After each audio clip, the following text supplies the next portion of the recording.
Sobre a campanha Maio Amarelo e a importância de adotar comportamentos mais seguros no trânsito, a gente conversa agora com o assessor da Polícia Rodoviária Federal de Juiz de Fora, Juni Pena. Bom dia. Bom dia, Bárbara. Bom dia. Tudo bem? Tudo bem. Bom dia para vocês. Vamos começar falando então assim da importância. Por que Maio Amarelo se faz tão necessário? Bem, é preciso a gente contextualizar a história do Maio Amarelo, né? A ONU, em 2011, ela estabelece a década para a redução de acidentes de trânsito a partir de 2011.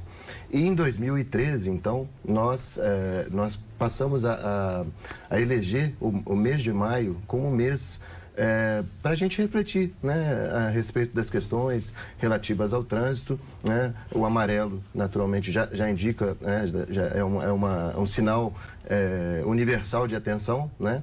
Então, é esse o significado do Maio Amarelo. E ele é muito importante, porque é o período em que a gente tem a oportunidade, inclusive sob vários aspectos de demandas específicas, de trabalhar mais a questão educação, né? A educação para o trânsito. É uma questão que a Polícia Rodoviária Federal, a PRF, entende que deve ser tratada desde a primeira infância. Porque às vezes muito se diz sobre a própria CNH, né? Aquela ânsia de tirar, mas assim, pouco se fala de toda a preocupação, né, e do entorno que tem que ter na segurança do trânsito. Com certeza.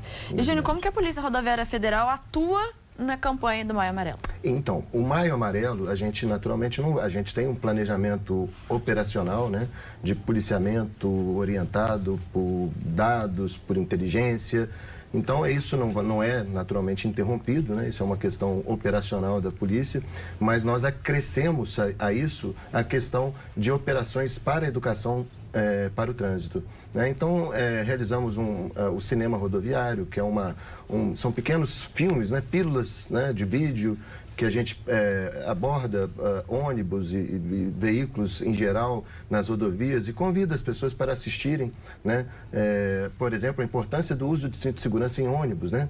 É uma questão que poucas pessoas ainda se atentam para isso. Então, a gente trata esses assuntos de forma a trazer, né, essa discussão para a sociedade de forma geral, porque esse é o intuito, né? O trânsito, ninguém tá fora do trânsito, né? Todos nós, na medida em que saímos de casa, em algum momento somos agentes, né, ativos no trânsito, né? E você que está aí ligadinho no nosso Manhã Diversa, se você tem alguma dúvida ou quer fazer algum comentário, algum relato, né, sobre um episódio no trânsito, aproveita a oportunidade, já manda para o nosso WhatsApp que aparece aí na tela para você, que a gente quer saber. Júnior, falando agora sobre esses 10 anos de campanha, né, quais avanços foram percebidos? Bem, de 2013 para cá, a gente tem avanços bem significativos. Legislação, né? A legislação que já prevê, por exemplo, equipamentos de segurança nos veículos, né, que antes eram opcionais, hoje são obrigatórios, né? Então, os veículos fabricados hoje, em 2023, são certamente veículos muito mais seguros do que aqueles que eram fabricados em 2013. Né? Nós tivemos avanços tecnológicos com muito investimento na área de fiscalização para o trânsito nas rodovias federais. A PRF hoje é uma polícia com um aparato tecnológico muito significativo, referência mundial em alguns eventos, né? Então, a gente pode dizer que de 2013 a 2023, o trânsito se modificou assim de forma muito intensa, completamente, realmente. E o tema escolhido para 2023, como a gente disse, é No Trânsito Escolha a Vida. Conta pra gente um pouquinho sobre a mensagem, o objetivo desse tema desse ano, qual que é a mensagem que ele quer passar? Então, Mari, essa é uma questão muito interessante, né? A questão das escolhas. Né? Na matéria que a gente assistiu, antes da gente conversar, a gente viu que 77% dos acidentes que foram registrados pela PRF de janeiro a abril deste ano de 2023, eles têm como causa presumível escolhas erradas, né? Então, o que isso quer dizer? O motorista que escolheu beber e dirigir, o motorista que escolheu desrespeitar uma sinalização de trânsito, o motorista que realizou uma ultrapassagem proibida ou indevida, né? Porque o local pode permitir uma ultrapassagem, mas nem sempre ela deve ser realizada, né? Claro que existem circunstâncias que precisam ser analisadas, né? A questão da manutenção preventiva dos veículos, tudo isso é escolha, né? Então, se você resolve sair com pneu liso, por exemplo, num local como aqui a região da Zona da Mata Mineira, por exemplo, né? Citando como exemplo, a gente tem aqui um local de topografia extremamente acidentada, né? Temos serras, temos ocorrências de chuvas esparsas, né? E se você resolve sair ali com o carro sem ter sido corretamente manutenido, você está se colocando em risco. Então, a questão é muito interessante, a reflexão sobre como as nossas escolhas impactam na nossa segurança, né? E na segurança dos outros também. É muito importante isso, porque quando a gente fala dessas questões de trânsito, para muita gente pode parecer batido, né? A gente está cansado de saber que tem que atravessar na faixa, está cansada de saber que não pode beber e dirigir, está cansado de saber que tem que usar cinto de segurança, mas mesmo assim as pessoas escolhem não atravessar na faixa, beber e dirigir. Que as estatísticas Exato. continuam Então, altas, não né? é por uma falta, talvez, de informação, é por uma falta de consciência das pessoas e de tomar, como você disse, as decisões certas, né? A partir desse conhecimento. A gente sabe que é perigoso fazer uma ultrapassagem indevida, sabe que é perigoso dirigir acima da velocidade, dirigir alcoolizado, atravessar sem olhar corretamente e reforçando também a questão dos pedestres, né? Mas mesmo assim, no dia a dia, na correria do dia a dia, a gente às vezes prefere fazer essas decisões, porque vai chegar mais rápido, porque vai ser mais conveniente, e se arriscar em algo que coloca em risco não só a nossa vida, mas como a vida das outras pessoas com quem a gente compartilha o espaço do trânsito, pedestres, outros motoristas, enfim. Excelente. Então é muito isso das decisões, porque conhecimento, saber todo mundo já sabe. Mas mesmo assim tá decidindo fazer escolhas erradas, né? Então a decisão é fundamental. Eu acho que a questão não é de informação, né? A questão é de formação. As pessoas, a informação está aí, está disponível, né? A gente vive no mundo da informação, na era da informação, né? O que a gente precisa realmente é formação, educação para o trânsito. E para esse ano você falou então do tema trazendo essa pauta das escolhas irresponsáveis, né? Irresponsáveis e infelizes. E como que os temas eles são definidos no geral? A gente já recebe esses temas, né? São decisões que muitas vezes são decisões internacionais, né? Ou às vezes vêm do Denatran, né? Então, são temas que são tratados ano a ano, né? De forma discutidos em plenárias, né?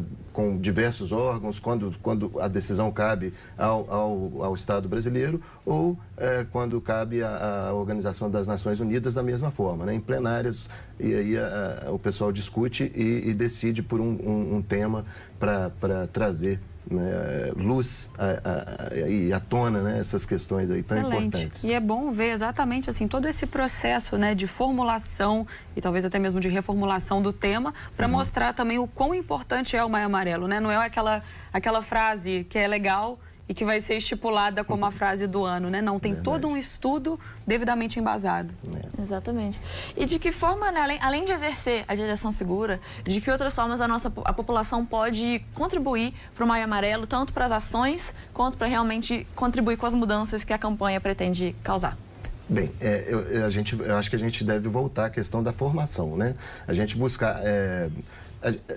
vivemos na era da informação, a informação está disponível, né? A gente busca a informação com muita facilidade. Qualquer informação que a gente quiser a respeito de trânsito, por exemplo, né?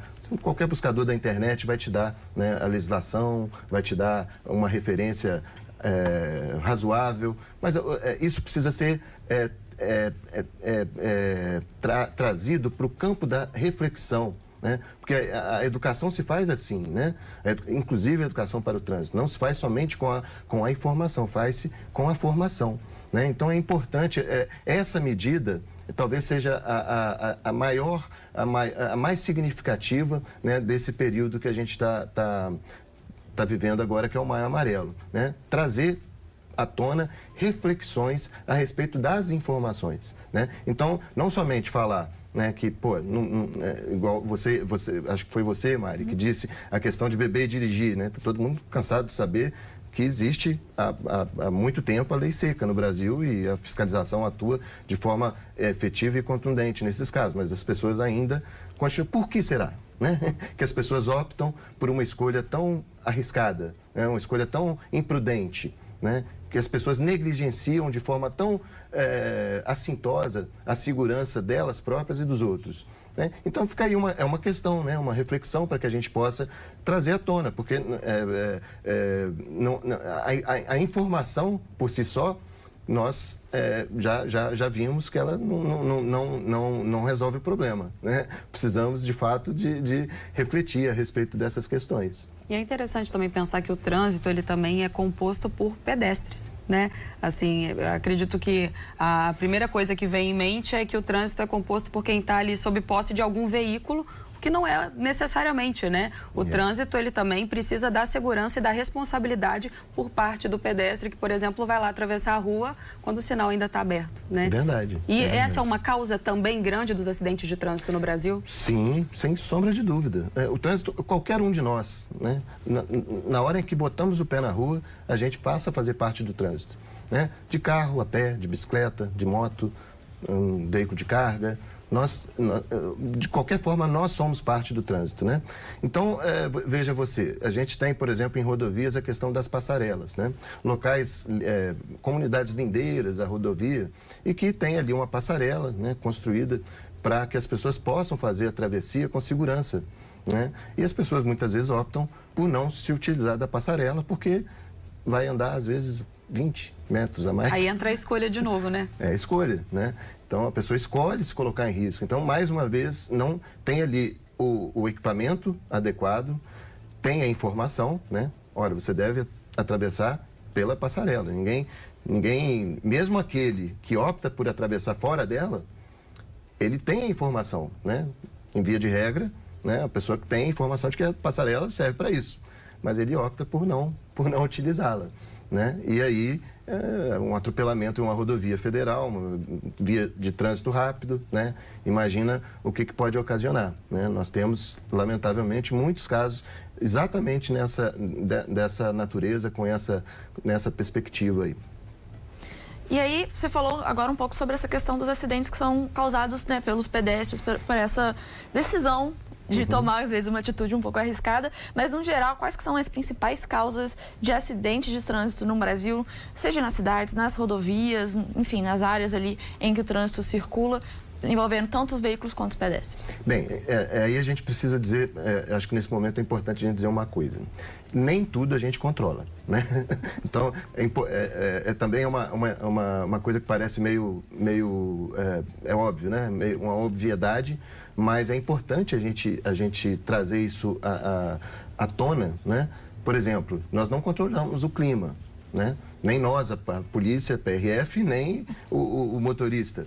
Né? Nós não controlamos a topografia de uma determinada região. Então, essas questões também são determinantes, né, para a ocorrência ou para a segurança e para a tranquilidade do trânsito. Né? Você dirigir sob uma tempestade, por exemplo, né, é muito complicado. Pessoas que saem, né, vamos usar um exemplo aqui da BR-040, que é a que liga o Rio de Janeiro a Brasília.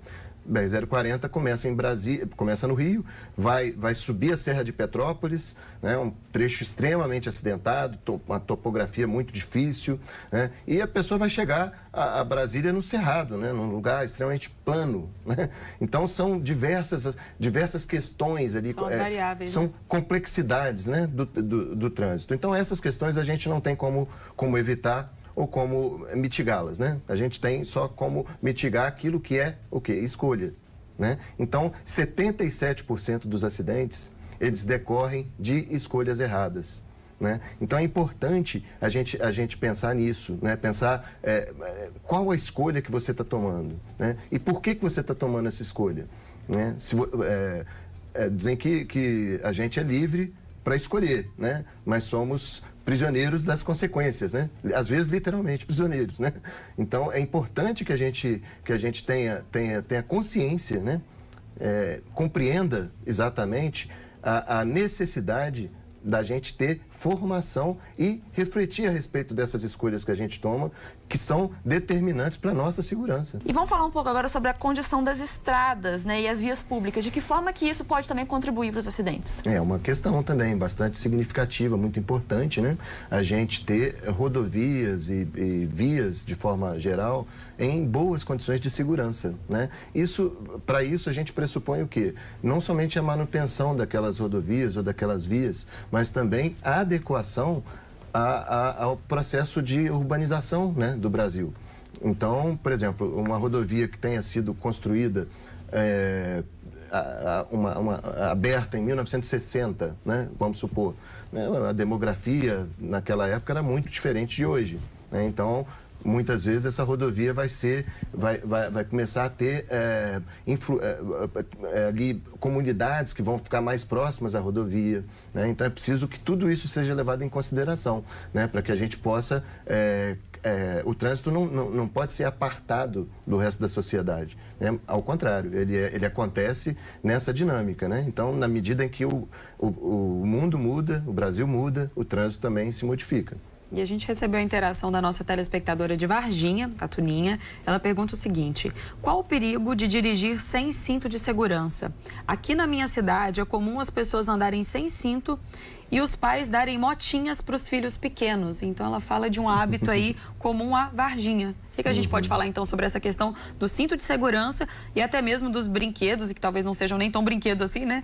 Para uma determinada faixa etária. Um abraço a todos de Varginha que nos ouvem e nos veem, né? Uma cidade muito bacana. Bem, a questão do cinto de segurança é uma questão, assim, a gente tem você dentro do habitáculo de um veículo, né, se você não estiver firmemente atado pelo cinto de segurança, em casos de frenagem brusca, né, que não é um acidente, é um incidente, né, que pode ser provocado, por exemplo, uma criança que vai surgir na sua frente, né, se você tiver um passageiro sem cinto ou um motorista sem cinto, você ali já se coloca, veja bem, em um incidente, pode virar um acidente que vai te lesionar, né? Então, o cinto de segurança é indispensável. O uso do cinto de segurança, eu não sei se vocês sabem, é uma questão bastante curiosa, né? Os veículos que são fabricados hoje, para que eles tenham uma nota de segurança razoável, eles precisam ter um alarme para que as pessoas não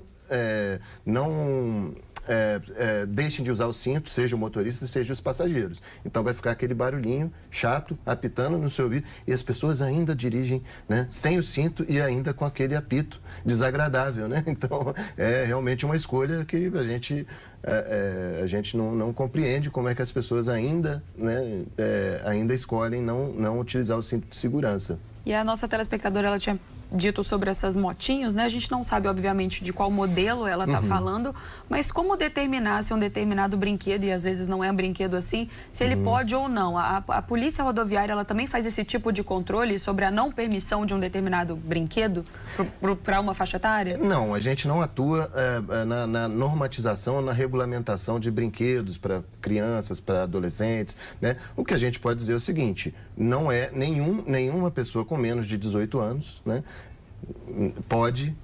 compor o trânsito ali, né? Compor o trânsito de forma ativa, conduzindo um veículo, seja ele qualquer que seja, um ciclomotor, qualquer coisa, né? Então, é importante lembrar que a partir dos 18 anos a pessoa pode começar o processo de se habilitar para a condução de algum tipo de veículo. Antes, não é possível. Excelente. Me parece que, pelo que falaram aqui, a produção respondeu a gente a pergunta com relação ao tipo de motinha que ela está falando, dessas motinhas que não são nem de brinquedo, são de 50 cilindradas. Tem gente que fala que não precisa ter carteira para usar elas. Como que é isso? Até que ponto isso é verdade? Não, é importante lembrar o seguinte, para a gente não tornar o papo muito técnico, né? Vamos dizer assim, é importante lembrar o seguinte: nenhuma pessoa com menos de 18 anos pode dirigir, né? Essa é a regra máxima. Essa regra, ela é a base, basilar, né? O alicerce para qualquer coisa. A partir daí, a gente tem questões específicas. Por exemplo, via pública. É via pública, não é? Né? Porque, de repente, a pessoa está numa propriedade rural e quer ali deixar que o filho, um familiar, dirigir o veículo. É responsabilidade civil, né? E às vezes até penal do familiar ali, né? Mas não tem a ver com o trânsito, porque o trânsito está regulamentado para vias públicas. Então, eu acho que é por aí. Excelente. Outra pergunta também relacionada ao cinto de segurança, que chegou pra gente do João Pedro de BH. O cinto de segurança é realmente um assunto muito importante. E é uma pergunta muito interessante que ele faz pra gente. É o seguinte: escuta as pessoas falarem que não andam com o cinto de segurança porque já houve acidente e ficou agarrado no cinto. O que fazer nesses casos? Qual a sua opinião? Isso é verdade? Realmente acontece? O que a gente pode falar aí pro João Pedro? João Pedro, o que eu posso dizer para você é o seguinte: eu tenho 29 anos de atividade policial rodoviária federal. Eu nunca vi um caso de alguém que tenha se machucado por estar utilizando o cinto. Mas eu já vi muita gente morrer, ir a óbito, né, por não fazer o uso do cinto de segurança corretamente, adequadamente, né? Então, o uso adequado do cinto de segurança, né, o cinto passando pelo tórax, né, de forma a realmente proteger a pessoa, ele evita sobremaneira lesões ou quando a lesão ocorre, a lesão é sempre menos grave, menos gravosa do que se a pessoa tivesse sem cinto. Ou seja, os riscos de não usar são muito maiores do que os possíveis riscos de usar. Eu realmente não vejo nenhum risco, nenhuma situação não me ocorre assim. Já vi, a gente às vezes escuta comentários, mas se o carro cair dentro de um rio, se o carro pegar fogo... São mais hipóteses do que fatos, são os sis, né? O si não joga, né? A gente precisa trabalhar com a prática, com fatos. São situações muito mais pontuais, né, do que o que pode realmente acontecer no dia a dia, que é uma batida, uma colisão, algo nesse sentido, que realmente o cinto de segurança vai ser a ferramenta de proteção. É importante lembrar, a gente trabalha o policiamento orientado por dados, né? Então, é sempre, a gente não, quando a gente fala use o cinto de segurança, não é assim, do nada, né?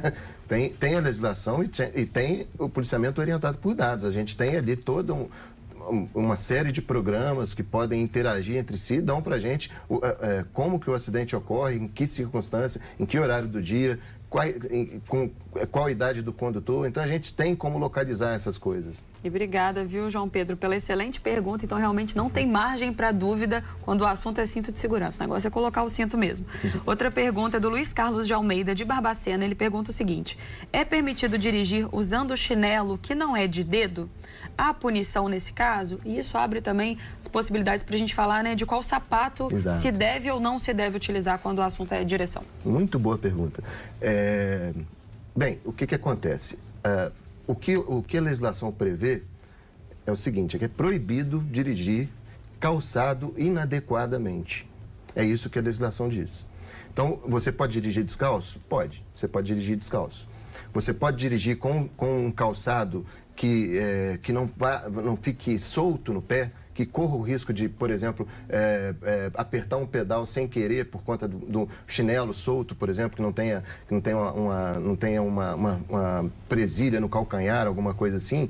Então, esse é o tipo de calçado que não se permite. Salto alto também não, né? São calçados que não são adequados para a condução de veículo, né? Então, é isso que a legislação prevê. Quando ele diz chinelo, a questão é a seguinte: esse chinelo está firme ao pé?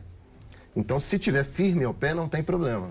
Tá? Agora, se ele não tiver firme, por exemplo, um chinelo que ele foi bem genérico, né, na pergunta, é um chinelo que não é de dedo. Então, assim, são vários modelos, né? A gente precisa saber se esse modelo de calçado, ele está firme no pé. Se tiver firme no pé, tudo bem, ok. Se não tiver, aí não pode, porque aí corre o risco, né? O policial vai avaliar e vai dizer: olha, esse calçado não é adequado, e a pessoa vai ser autuada e só vai poder seguir viagem depois que tiver um calçado adequado, tiver adequadamente calçada para poder conduzir o veículo. E é bom saber isso que você disse, que pode dirigir descalço, né? Exatamente. Então, se a pessoa está com um sapato inadequado, ela tira o sapato, dirige e depois, na hora de sair do carro, põe o calçado de novo. Exatamente.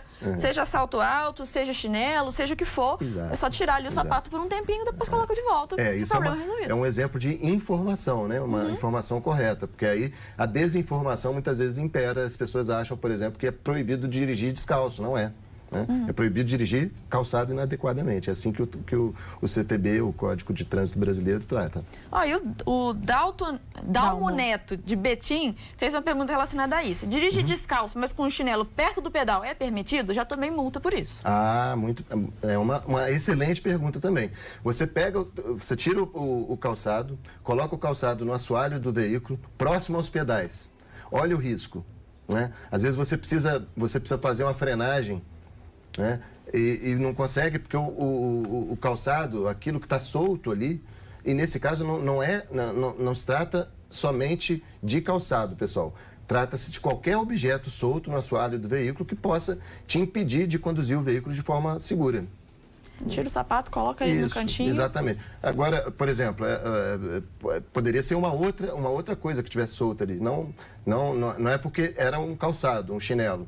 É porque qualquer coisa solta ali pode trazer algum tipo de... A área ali, né? A área não pode ter alguma coisa que...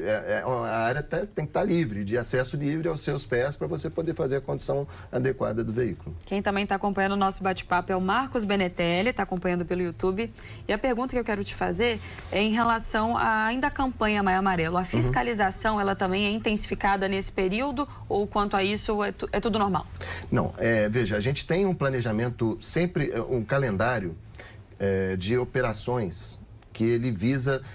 a gente mora num país continental, né? É o quinto maior país do mundo, né? em área. Então, assim, a gente precisa ter uma dinâmica que possa suprir as necessidades regionais. A PRF é, se não a mais, uma das mais capilares, né, instituições públicas do Brasil. A gente está em todo canto, né? Em PRF, agora, nesse momento, tem alguém trabalhando na Amazônia, numa rodovia federal que é não pavimentada, por exemplo. Então, os calendários de operação, eles visam buscar a segurança e a tranquilidade para essa quantidade enorme de variáveis que o Brasil apresenta. Então, a gente vai trabalhar, né, dessa forma. Aqui na nossa região, da Zona da Mata Mineira, por exemplo, a gente está trabalhando muito mais a questão, intensificando nesse momento a questão das atividades educacionais, né? Mas eu não posso afirmar que isso vai ser feito no Brasil inteiro, porque existem prioridades regionais, né, que podem trazer alguma necessidade para aquele local, né? Porque, eu volto a dizer, é segurança e tranquilidade, é o que a gente busca garantir para as pessoas que estão circulando nas rodovias. E, Júnior, como que essas campanhas de conscientização impactam realmente nas estatísticas e nos dados? Quais são os resultados que são vistos, né, de resultado dessas campanhas de conscientização no trânsito? A gente, ao longo dos anos, né, a educação é um processo, né? A educação como um todo é um processo, ela não acontece do dia para a noite. Né? É uma educação continuada, é isso que a gente busca, né? Educação para o trânsito é uma coisa continuada, é todo dia, né? Diário, né? O mês de maio, ele serve para que a gente lembre, né, disso, da importância da gente estar se educando num mundo que muda tão rápido, né? Quando a gente fala de trânsito, por exemplo, vocês inicialmente me perguntaram a respeito de o que mudou. Mudou tudo, né? Em 10 anos. Por quê? Porque mudou o mundo inteiro, né? 10 anos atrás, o mundo era outro mundo, né? Então, a gente tem um mundo muito rápido, as mudanças são muito velozes, né? Então, a gente precisa estar sempre refletindo a respeito das informações que a gente recebe, daquilo que está acontecendo no meio ambiente, na nossa, vamos dizer, na nossa ecologia, né? No lugar onde a gente vive, né? Então, se você é uma pessoa que se utiliza de rodovia, se você é uma pessoa que precisa viajar, você precisa estar entendendo a dinâmica daquilo ali, né, de forma a buscar a tua segurança, né? A gente vê, às vezes, de forma até surpreendente, pessoas que saem para viajar e não sabem sequer o trajeto que devem fazer, não buscaram essa informação antes, né? Não se prepararam adequadamente, né, para fazer uma viagem, porque o que pode acontecer durante uma viagem? Você pode ter, por exemplo, uma interdição de pista e ter que ficar parado, às vezes, com criança dentro do carro. Então, é preciso que você tenha uma água, é preciso que você tenha algum tipo de alimento ali que possa suprir uma necessidade imediata numa situação como essa, né? E dizer a todos que a PRF está aí para poder auxiliar, né, no que se refere a essa tranquilidade, a essa segurança que a gente busca, né? A gente quer que as pessoas contem com a gente, né? Essa polícia que vai completar 95 anos de idade e que nasce fundada no humanitarismo, no auxílio às pessoas, né? Então, a gente está aí para isso. Juni, para a gente ir encerrando o nosso bate-papo, vou passar para você as duas últimas questões que trouxeram para a gente os nossos telespectadores. O Marcos Benetelli perguntou se é permitido essas motos que fazem muito barulho e que me deixam numa situação assim até inquieta quando eu estou na rua. Tem uma sensibilidade sonora, então assim, eu queria saber também, essa também é uma dúvida minha. E a Débora de Barra Mansa diz, meu neto ganhou uma motinha elétrica da minha filha quando tinha 4 anos. Ele caiu, quebrou o braço e teve que colocar 2 parafusos por conta desse episódio. Nunca mais deixei ele andar de moto. Então, assim, mostra realmente, né, assim, os aprendizados que ficam a partir das situações, né? E aí, o que você pode falar pra gente sobre essas duas questões e deixar a sua mensagem final? A questão da moto, né, é muito importante essa reflexão, né? A moto é um meio de transporte muito mais rápido, né, em que as pessoas demandam, né, a rapidez, né? Se você se utiliza de um aplicativo para pedir uma comida, por exemplo, você quer que a comida chegue rápido, naquele prazo. E para que ela chegue, precisa de um motociclista, né, que vai fazer a tua entrega. Né? E esse motociclista, muitas vezes, é aquele mesmo motociclista que você vai olhar enquanto você estiver no trânsito e dizer, poxa, por que esse cara está correndo desse jeito? Ele está correndo desse jeito porque alguém está demandando, né, uma comida rápida, né? Então, assim, a gente não quer naturalmente minorar, né, uma postura de pouca educação no trânsito, mas a gente precisa compreender, né, o contexto de complexidade, né, de como que as coisas acontecem, até na hora da gente demandar determinadas coisas, né? A questão do barulho, quando eu digo trazer segurança e tranquilidade, né? Eu falei isso algumas vezes, repeti algumas vezes a questão da tranquilidade. É uma coisa que tira muito, vamos dizer, o sossego das pessoas, né?